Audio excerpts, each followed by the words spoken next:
Pro boxing fans, we are here in Riyadh. It is the day after the big one.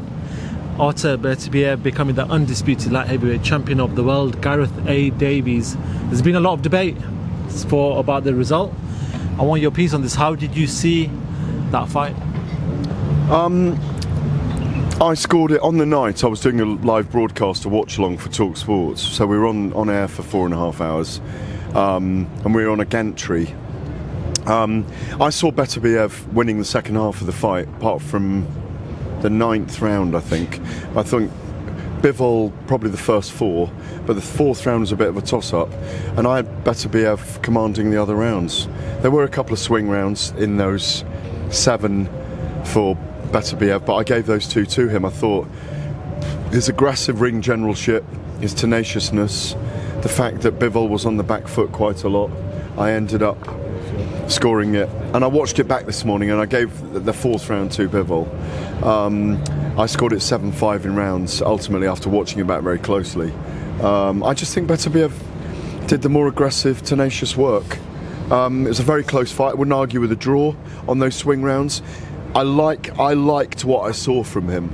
I thought he was bullying Bivol at times. People don't at times. I don't think everyone agrees with that. The 116-112 judge as well, I get that. He saw 8 rounds to Beterbiev. Yeah. And if he wanted to score the 4th round for Beterbiev, I haven't actually seen their actual scorecards, but even 7-5 to Bivol, if you liked what Bivol was doing, I don't argue with that either.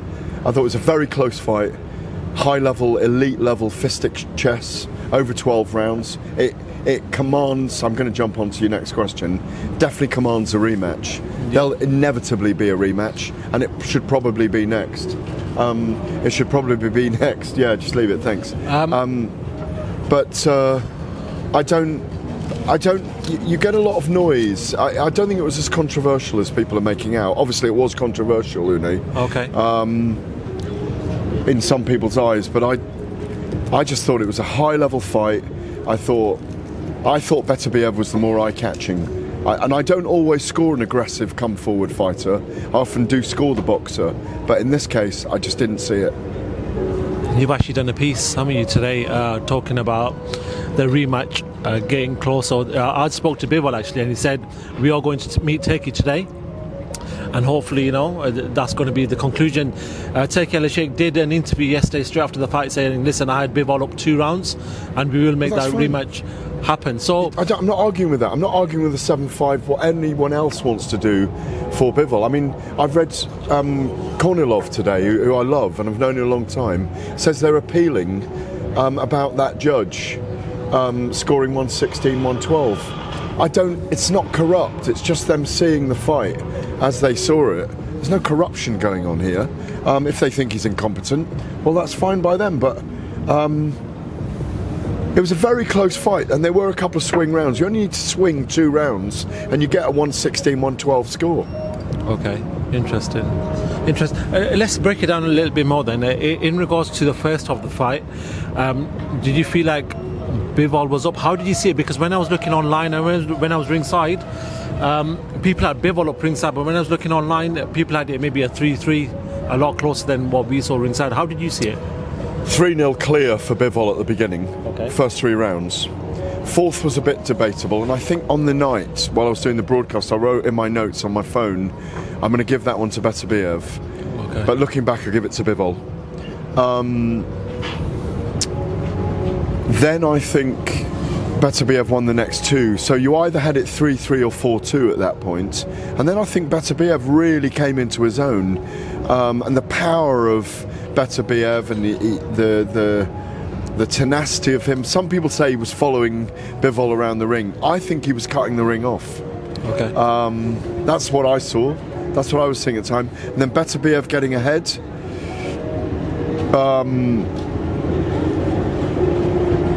Coming through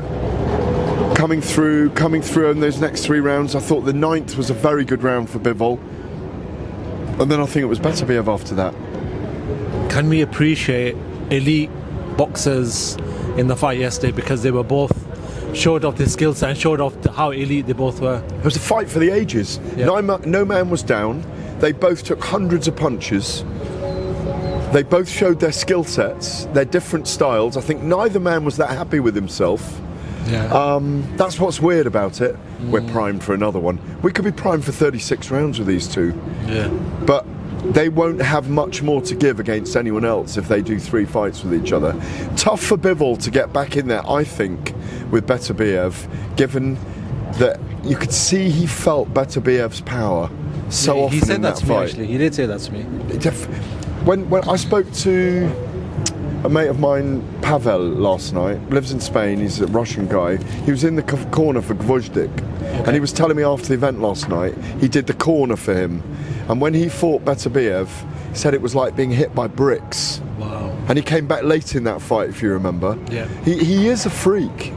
And I think you could see that early on, that Bivol wanted to be very wary of getting in firefights with him.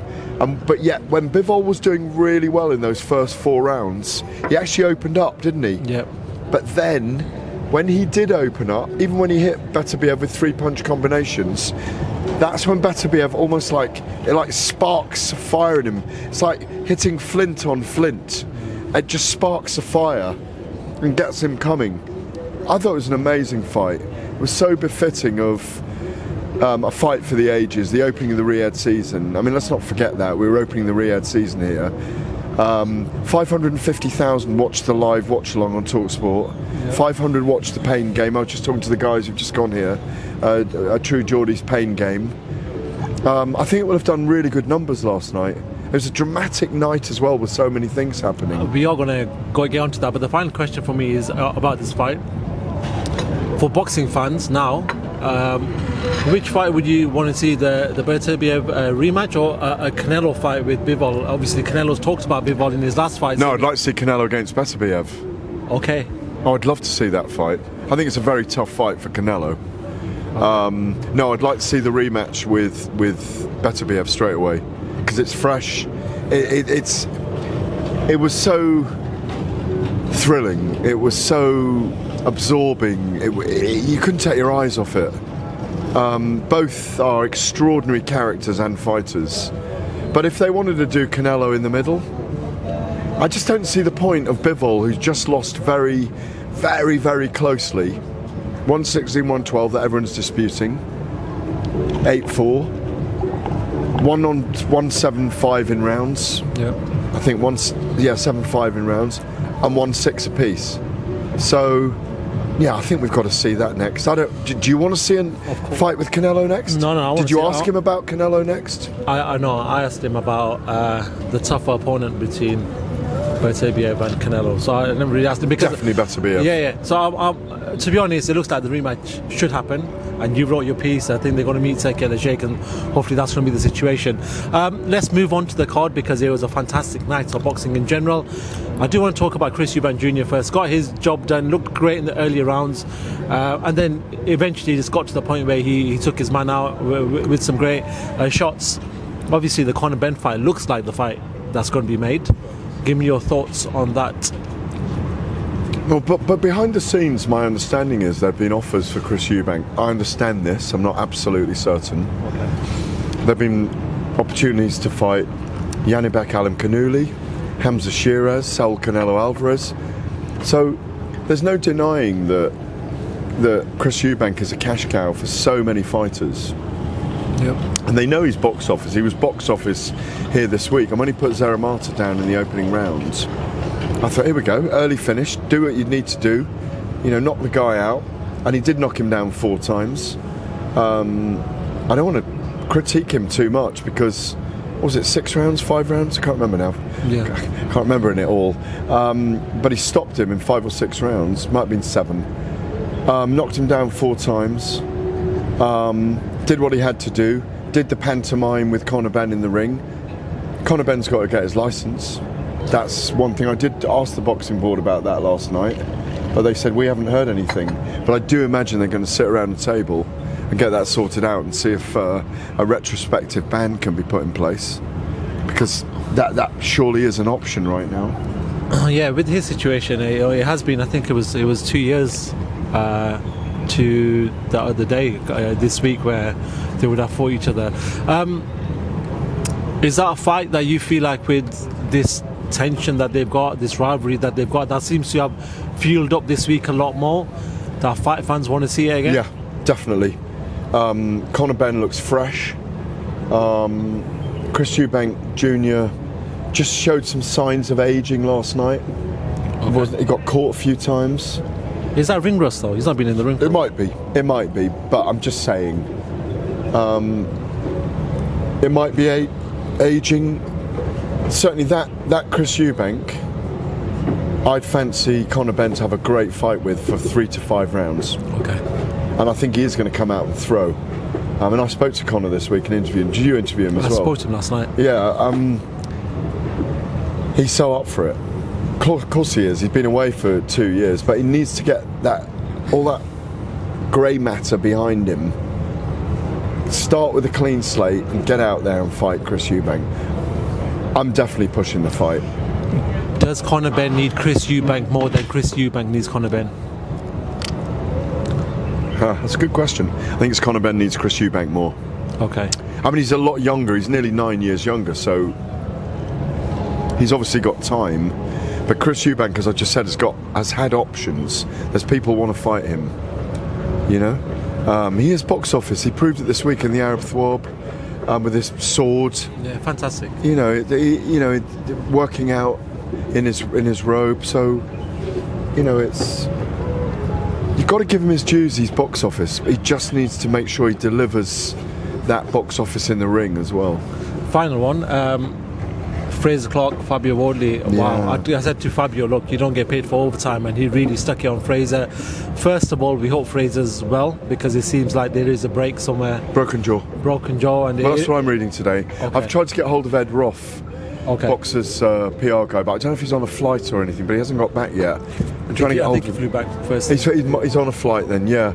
I'm hearing it's a broken jaw. I mean, that disfigurement that you could see when he sagged into the ropes. Yeah.